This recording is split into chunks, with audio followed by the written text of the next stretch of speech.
Toxic সিনেমায় ইয়াশ থেকে কিয়ারা আদবানি কে কত পারিশ্রমিক নিয়েছেন জেনে নিন বিস্তারিত। কন্নড় সুপারস্টার ইয়াশের বহুল প্রতীক্ষিত সিনেমা কি toxic a fairy tale for grown-ups কি ২০২৬ সালের সবচেয়ে আলোচিত সিনেমাগুলোর একটি। বিশাল বাজেট, শক্তিশালী তারকাবহুল কাস্ট এবং আন্তর্জাতিক মানের নির্মাণের কারণে সিনেমাটি মুক্তির আগেই ব্যাপক আলোচনায় রয়েছে। সিনেমাটিতে ইয়াশের পাশাপাশি কিয়ারা আদবানি, নয়নতারা, হুমা কোরাইশি, তারা ছুতারিয়া এবং রুকমিনি ভ্যাসেন্ট গুরুত্বপূর্ণ চরিত্রে অভিনয় করেছেন। ইয়াশ ৫০ কোটি টাকা লাভের অংশ। রিপোর্ট অনুযায়ী ইয়াশ সিনেমাটির জন্য ৫০ কোটি টাকা পারিশ্রমিক নিয়েছেন। এছাড়াও তিনি ছবিটির সহপ্রযোজক হওয়ায় বক্স অফিসের লাভ থেকেও একটি অংশ পাবেন।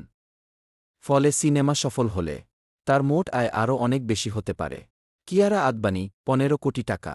কিয়ারা আদবানি এই সিনেমার সর্বোচ্চ পারিশ্রমিক পাওয়া অভিনেত্রী। বিভিন্ন প্রতিবেদনে বলা হয়েছে তিনি ১৫ কোটি টাকা নিয়েছেন, যা তার ক্যারিয়ারের সর্বোচ্চ পারিশ্রমিক। নয়নতারা ১২ কোটি টাকা। দক্ষিণী সুপারস্টার নয়নতারা প্রায় ১২ কোটি টাকা নিয়েছেন। কিছু প্রতিবেদনে তার পারিশ্রমিক ১২ থেকে ১৮ কোটি টাকা পর্যন্ত হতে পারে বলেও উল্লেখ করা হয়েছে। তারা ছুতারিয়া ৩ কোটি টাকা। তারা ছুতারিয়া সিনেমাটির জন্য আনুমানিক ৩ কোটি টাকা পারিশ্রমিক নিয়েছেন। রুকমিনি ভ্যাসেন্থ ৩ কোটি টাকা।